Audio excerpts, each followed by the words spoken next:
আমি মানুষ, আমি নিখুঁত নই। কখনো আমি রেগে যাই, কখনো আমি অধৈর্য হয়ে যাই, কিন্তু আমার মতো কেউ আমার বাচ্চারে ভালোবাসবে না।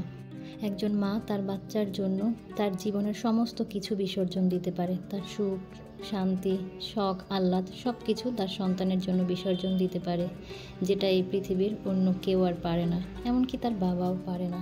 হ্যালো এভরিওয়ান, আসসালামু আলাইকুম। কেমন আছেন সবাই? নতুন আরেকটি লাইফস্টাইল ব্লগ নিয়ে আপনাদের মাঝে হাজির হয়ে গেলাম। আশা করছি যে যেখান থেকে আমার আজকের ভিডিও দেখছেন সবাই সুস্থ আছেন, ভালো আছেন এবং নিরাপদে আছেন। গত ভিডিওটা আমি যেখান থেকে শেষ করেছিলাম, আজকের ভিডিওটা ঠিক সেখান থেকেই শুরু করেছি। আসলে মন মানসিকতাই ভালো না, তাই ভিডিও করতেও ইচ্ছা করে না। তো ভাবলাম একবারে যদি ভিডিও না দেই তাহলে তো ইউটিউব আমাকে ভুলে যাবে। আর আপনাদের এত এত ভালোবাসা, এত এত সাপোর্ট, এত এত দোয়া এসব রেখে এখান থেকে বিদায় নিতেও পারছি না। তাই কানেক্ট থাকার জন্য ছোট্ট একটা ভিডিও আজকে আপনাদের মাঝে নিয়ে আসলাম। আশা করছি পুরো ভিডিও জুড়ে আমার সাথেই থাকবেন। ভিডিওটি ভালো লাগলে অবশ্যই একটা লাইক দিবেন। ভিডিও কেমন লাগলো সেটা কমেন্টস করে কমেন্ট বক্সে জানাবেন। আর যারা নতুন দেখছেন আমার ভিডিওটি, আমার কথা বা কাজ কোথাও কোনো অংশ যদি আপনাদের ভালো লাগে তাহলে চাইলে আমার চ্যানেলটি সাবস্ক্রাইব করে আমার সাথেই থেকে যেতে পারেন। তো গত ভিডিওতে আমি বলেছিলাম আমার মেয়ে রোজা রেখেছে। আলহামদুলিল্লাহ 2025 সালের প্রথম রোজা আমার মেয়ে সম্পন্ন করলো। তো আমার মেয়ের জন্যই আজকে স্পেশাল কিছু ইফতারি বানাচ্ছি। আমি প্রতিদিনই দেখা যায় যে ইফতারিতে ছোলা, পেঁয়াজু, আলুর চপ, বেগুনি এগুলো করি, সাথে শরবত থাকে, ফল থাকে। কিন্তু আমার মেয়ে শরবত আর ফল ছাড়া কোনো কিছুই খায় না। ও ভাজা পোড়ার আইটেমগুলো খেতে পছন্দ করে না। তবে সেটা যদি চিকেন আইটেম হয় তাহলে সেটা সে অবশ্যই খাবে। তো আমি এ পর্যন্ত একদিনও কোনো চিকেন আইটেম করি না ইফতারিতে। ভাবলাম আজকে আমার মেয়েটা রোজা রেখেছে, ওর পছন্দের আইটেমগুলো আমি করে দেই। আর সবচেয়ে বড় কথা হলো ও সেহরি না খেয়ে রোজাটা রেখেছে, তাই ওর পছন্দের কিছু আমি চিকেন আইটেম ইফতারিতে রাখছি। কোরিয়ান স্পাইসি চিকেন ওর জন্য করব, সেজন্য চিকেনটা আগে ভেজে নিয়েছি। এরপরে কিছু ডোনাট ভেজেছি, ডিম আলুর চপ করেছি, আর এখানে চিকেন রোল ভেজে নিচ্ছি, আর চিকেন বলও করেছি ওর জন্য।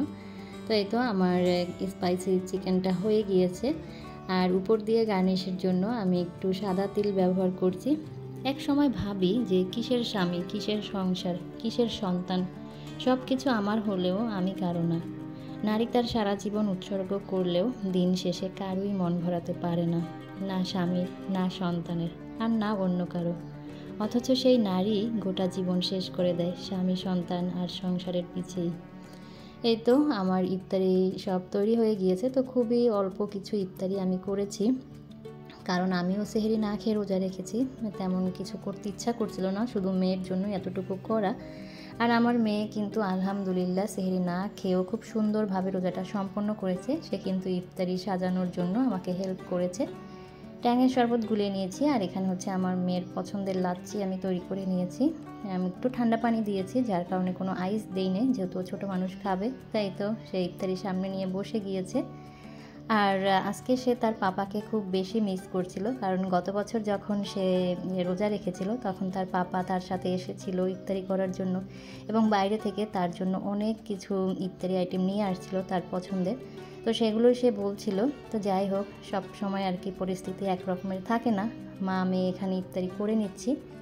আর আমার মেয়ে বারবার বলছিল আমাকে ঠান্ডা পানি দাও। তো ওকে ঠান্ডা পানি না দিয়ে আমি বললাম যে তুমি ট্যাঙের শরবতটা আর লাচ্ছিটা খেয়ে নাও, দেখো যে ভালো লাগবে আর কি। ও ইফতারি করার পরে বারবার বলছিল মাম্মা আমার গলা শুকিয়ে যাচ্ছে। তো ওকে বললাম যে ট্যাঙের শরবতটা খাও, দেখবে তোমার খুব ভালো লাগবে। তো ট্যাঙের শরবতটা খেয়ে বলতেছিল যে আহ মাম্মা কি শান্তি। তো যাই হোক, আজ এ পর্যন্ত। আল্লাহ হাফেজ, আসসালামু আলাইকুম।